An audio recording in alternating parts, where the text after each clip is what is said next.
On a recent episode of the Talk podcast, Dana White spoke on the current situation with Jon Jones. He said that he's confident he'll eventually figure it out with him. You're not always going to agree on everything. Jon Jones and I do not agree on something right now, right? We're having a disagreement, but Jon Jones is a partner in this business. He's a partner in this business. Conor McGregor is a partner in this business. And the list goes on and on. So when you get to that level, when you become a star or a world champion like these guys are, they're a partner. And we don't agree right now on things, and we're going to fight. And, we say things about, the thing that's going on in public. And eventually you get to a point where you get tired of fighting and you figure it out. It's like any other relationship. A 3-round middleweight bout between Hermansson vs Kelvin Gastelum has been targeted for the July 18th card, which has yet to be announced. Hermansson is coming off a TKO loss to Jared Cannonier, and Kelvin Gastelum is coming off a split decision loss to Darren Till. A 3-round strawweight bout between Carla Esparza vs Marina Rodriguez has been targeted for the July 15th card, which has yet to be announced. Carla Esparza is coming off a split decision win over Michelle Waterson, and Marina Rodriguez is coming off a majority draw to Cynthia Calvillo. Daniel Cormier on the DC and Helwani show says that a fight between Anderson Silva versus Conor McGregor is bigger than Jon Jones versus Francis Ngannou. Everybody else is matched up. Why not? Here's the deal, man. People all want to have a problem with everything, right? First off, it's like everybody has a problem with everything. First off, it's like Conor versus Habib doesn't deserve a title fight. Needs to fight Justin. Okay. He does. Don't let him fight Justin because Justin deserves a title fight. Okay. So now he's on the outside at 155. Sure. Wants to go to 170? Oh, he doesn't deserve a title fight against Usman. Okay, sure. We don't want to see him fight Masvidal because Masvidal's a bad matchup. He needs to fight Usman. Okay. We don't want to see this. Okay, so he's out. Now at Diaz. We're not interested in the Diaz fight. Okay, so he's on an island. He's out. Let him fight Anderson Silva. What's it matter? Right? Like if everybody has a problem with everything and you don't want him in a meaningful fight, you don't think he's done enough to re-earn a title fight, let him fight Anderson Silva. That's fine. I'll watch it. 100%. Yeah. It's funky, of course, because Anderson's been so big for so long. But hey, if that's where he has to go to get a big fight, and it would be a big fight. I mean, I'm not talking about. Let me tell you this right here. It's a bigger fight.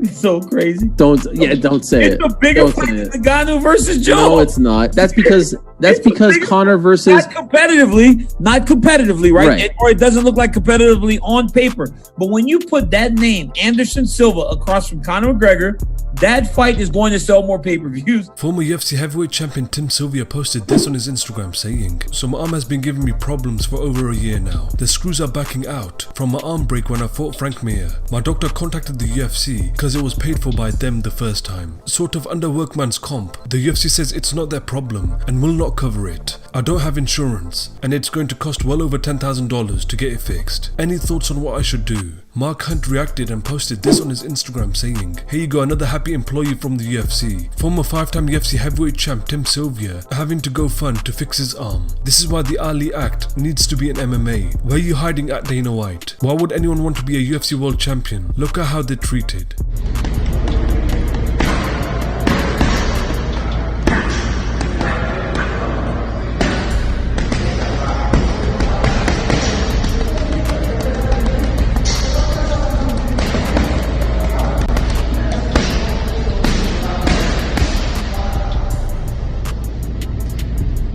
Been a while since I've been racially profiled. A little numb to it, but again, I get it. Went to get a smog test. And again, I'm trying to be naive about it, but gentlemen said we were closed. I'm looking at him like, says you're closed at 6, champ. We're closed. But it just got to 5. Nope, we're closed. And I'm looking at him like, oh, one of those moments. So I took it like a champ. Gave him a stare.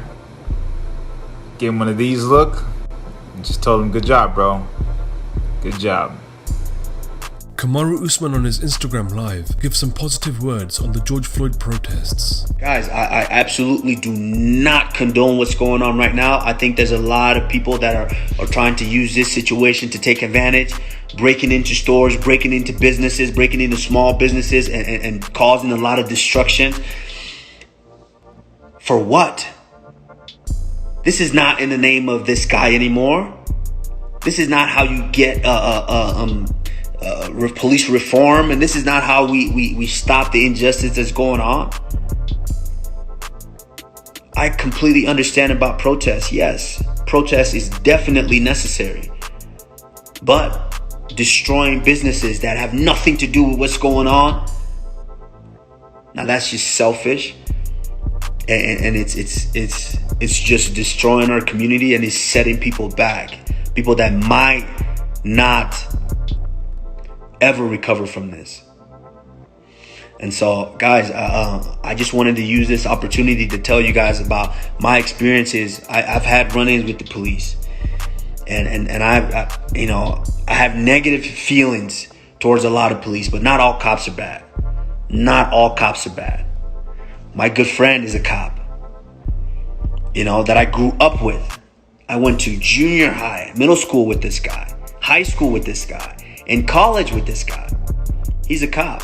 Not all cops are bad, And I hear a lot of these things now. Everyone's like, oh, cops are this, cops are that. Okay, not all cops are bad, people. There are some bad ones that spoil it for all the good ones. But not all cops are bad. And all these rioting and all these looting and all these different things, guys, it's just an opportunity for people to just be greedy and to take advantage of the situation. This is not how we bring about change. This is not it at all. So I just want to, share. I wanted to share that with you guys. I want to urge you guys, please, let's stop all the rioting. Let's stop all the looting. Let's stop all of that, because we're just causing more and more destruction and setting us further and further back. A lot of people are trying to recover from this pandemic, and now we've just dug ourselves in a deeper hole. It is Tuesday, I believe June 2nd or June 2nd or 1st. My date's all screwed up. But guys, I just wanted to share that with you guys, and I just wanted to tell you guys that I hear a lot of people, I hear the cry. I'm upset as well, but we are going to get through this, and the best way that we can all get through this is by banding together. Whether you're white, whether you're black, whether you're brown, whether you're Hispanic, whether you're Asian, it doesn't matter, guys. Or whether you're native, it doesn't matter. We're all one race, and that's the human race, everyone. Fala, meu povo. What's up, my people? I want to show you guys. People think they know the hood. This is where I grew up, guys. This is where I grew up here in Phoenix, Arizona. These are some of the first apartments. I lived in apartments pretty much my whole life. But these are the swing sets that I grew up in when I was a kid, man. No grass. It's just sick, man. Very humbling to come back. As I'm in my whip. But that's it, man. Look at that. The Triple C.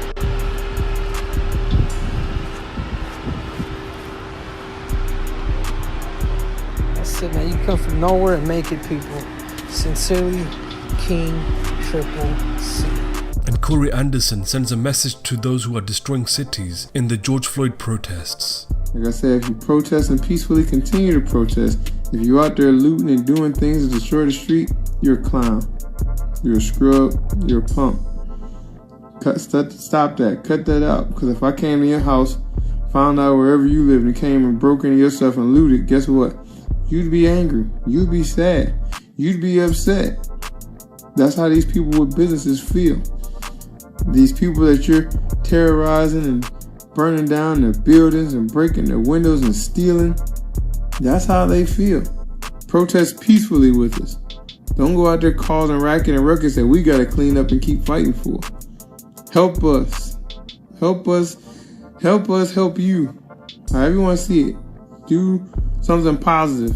But you're going out there breaking windows, going in, robbing, stealing, doing things just because at the end of the day you're doing nothing for the cause. You're just doing it to be out there.